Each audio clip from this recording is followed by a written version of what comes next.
अस्सलाम वालेकुम, बिस्मिल्लाहिर्रहमानिर्रहीम। आज हम सेकेंड ईयर की सेकेंड लेक्चर के साथ दोबारा हाज़िर हुए हैं। आपने चैप्टर नंबर 12 इलेक्ट्रोस्टैटिक स्टार्ट किया हुआ है और आज हम उसका सेकेंड आर्टिकल पढ़ेंगे। चैप्टर नंबर 12 इलेक्ट्रोस्टैटिक्स हैं, इलेक्ट्रिक फील्ड ऑफ फोर्स, उसका सेकेंड आर्टिकल है। तो इलेक्ट्रिक फील्ड ऑफ फोर्स को पढ़ने से पहले आपको बताना चाहूँ, जैसे कि आपको ग्रेविटेशन फोर्स आपने पढ़ा हुआ है, तो जैसे ग्रेविटेशन फोर्स का ओरिजिन अभी तक अननोन है, इसी तरह इलेक्ट्रिक फील्ड का जो ओरिजिन है वो भी अभी तक अननोन है।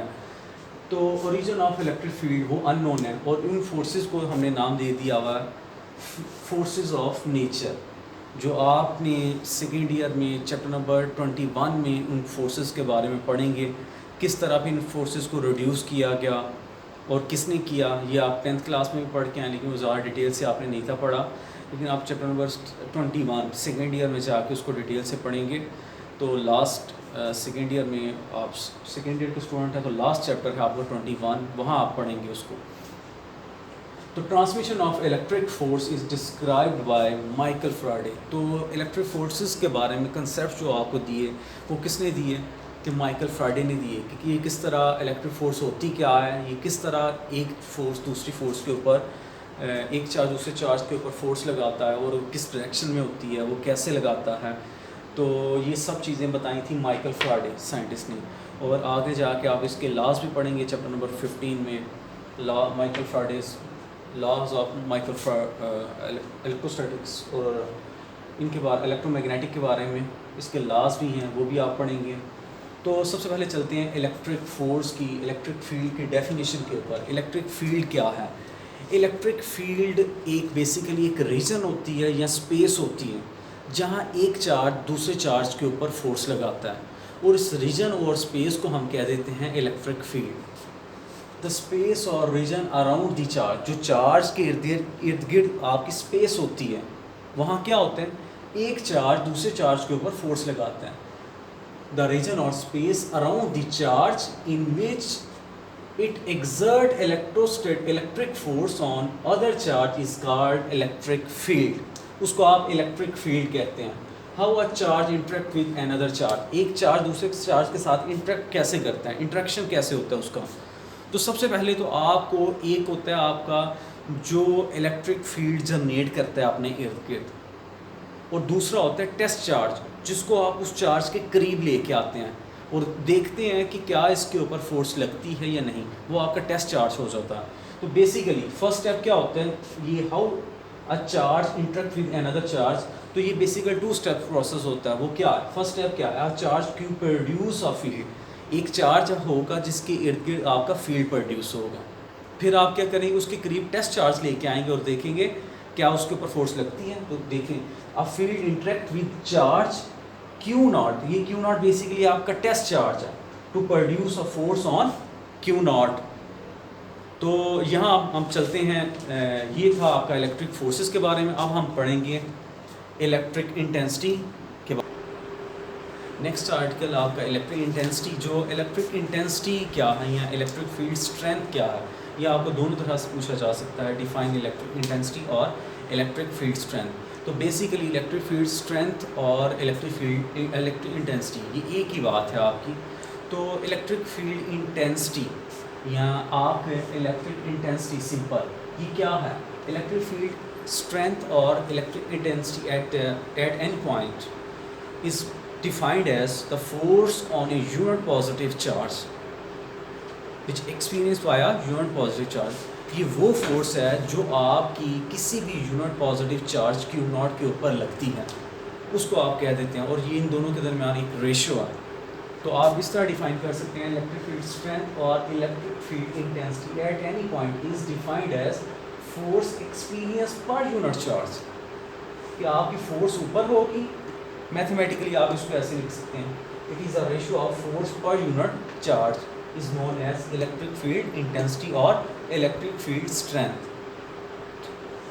तो अब इसके यूनिट भी आप, अब ये देखिए इलेक्ट्रिक फील्ड इंटेंसिटी एक वेक्टर क्वांटिटी है, वेक्टर क्वांटिटी याद रखिए। इलेक्ट्रिक फील्ड इंटेंसिटी एक आपकी वेक्टर क्वांटिटी है। अब वेक्टर क्वांटिटी है तो इसकी मैग्नीट्यूड भी होगी और साथ ही साथ इसकी डायरेक्शन भी होगी। तो वेक्टर क्वांट अब इसका यूनिट क्या होगा, जैसे कि आपके सामने फार्मूला लिखा है, फार्मूले से ही आप यूनिट निकालते हैं। तो ऊपर है फोर्स, फोर्स का यूनिट न्यूटन, चार्ज का कूलम, तो यहाँ से बन गया इसका यूनिट न्यूटन पर कूलम। ये किसका यूनिट है?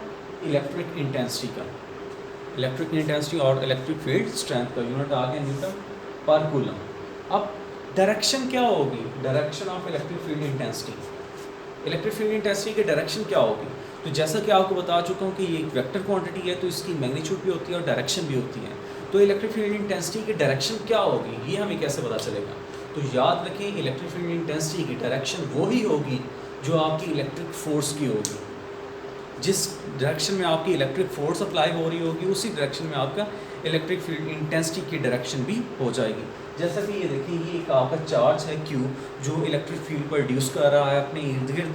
आपने क्या किया, ये इर्द गिर्द उसकी इलेक्ट्रिक फील्ड है, इलेक्ट्रिक फील्ड। आप एक टेस्ट चार्ज Q0 उसके करीब लेके आए। अब इस चार्ज में, इस टेस्ट चार्ज Q0 के ऊपर एक फोर्स लगानी है।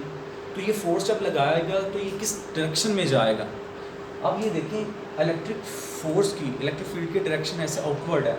अगर ये पॉजिटिव चार्ज है तो इससे आउटवर्ड जाती है चारों तरफ, आर्बिट्ररी डायरेक्शन में आप कहीं भी जा सकती है चारों तरफ यूनिफॉर्मली। तो आप इधर अगर चार्ज लेके आए तो फोर्स बाहर की तरफ जा रही है, तो आपका इलेक्ट्रिक फील्ड इंटेंसिटी की डायरेक्शन भी आउटवर्ड हो जाएगी। तो ये अगर फोर्स की डायरेक्शन है ना, इलेक्ट्रिक फील्ड की फोर्स की डायरेक्शन, तो ई की डायरेक्शन भी इसी के साथ ही इसी की डायरेक्शन में जाएगा। ई की डायरेक्शन भी यही होगी, इस साइड पे भी, जिस डायरेक्शन में आपकी फोर्स की डायरेक्शन होगी। तो ये है डायरेक्शन ऑफ इलेक्ट्रिक इंटेंसिटी। अब नेक्स्ट पॉइंट है आपका electric intensity due to a point charge. आपकी इलेक्ट्रिक इंटेंसिटी की वैल्यू क्या होगी अगर आप पॉइंट चार्ज उसके करीब लेके आए? तो ये देखें, आपने कूलम्स लॉ पढ़ चुके हैं, क्योंकि कूलम्स लॉ आपने पढ़ा है। उसकी स्टेटमेंट आपको कहती है कि द फोर्स ऑफ अट्रैक्शन और repulsion between two charges is directly proportional to the product of their charges and inversely proportional to the square of the distance between them। तो ये देखिए, बेसिकली आपके टू चार्जेस इधर Q और Q0 है। तो इन दोनों के दरमियान जो आपकी फोर्स होगी वो इनके प्रोडक्ट है डायरेक्टली प्रोपोर्शन, और उन दोनों के डिस्टेंस के इन्वर्स, स्क्वायर की इन्वर्सली प्रोपोर्शन होगी। तो यहाँ से आपने कूलम्स लॉ को जो आपने पढ़ा था F = K Q1 Q2/R², उसको आपने चेंज कर लिया। Q1 की जगह आपका Q आ गया फर्स्ट चार्ज, और Q2 की जगह आपका ये चार्ज आ गया। तो यहाँ से फिर Q और Q1 और Q2 की जगह आपने Q और Q0 पुट कर दिया, और K की वैल्यू होती है 1/4πε0 जो आप लास्ट लेक्चर में पढ़ चुके हैं, वो आपने इधर पुट कर दी। आगे है ये आपने फार्मूला लगाया है किसका? इलेक्ट्रिक इंटेंसिटी का। तो आपने ये फोर्स की वैल्यू को इधर पुट कर देना।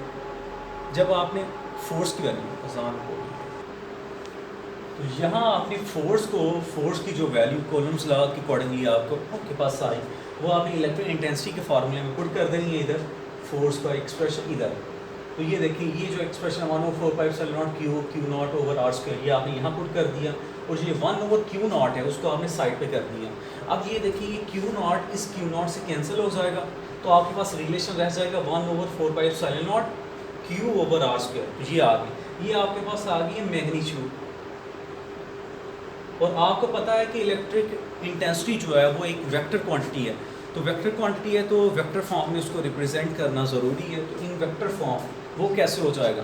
तो वेक्टर फॉर्म में E जो है वो आपको 1/4πε0 Q/R², और ये साथ उसका यूनिट वेक्टर आ जाएगा जो उसकी डायरेक्शन को बता देगा। तो ये था आपका second article electric field of force और इलेक्ट्रिक इंटेंसिटी के बारे में। उम्मीद है आपको समझ आई होगी, और अगर आपका इससे रिलेटेड कोई क्वेश्चन हो तो वो आप कमेंट सेक्शन में ज़रूर पूछ सकते हैं। और ये इस वीडियो को कमेंट करें, शेयर करें और सब्सक्राइब करना तो हरगिज़ ना भूलें। अल्लाह हाफिज़।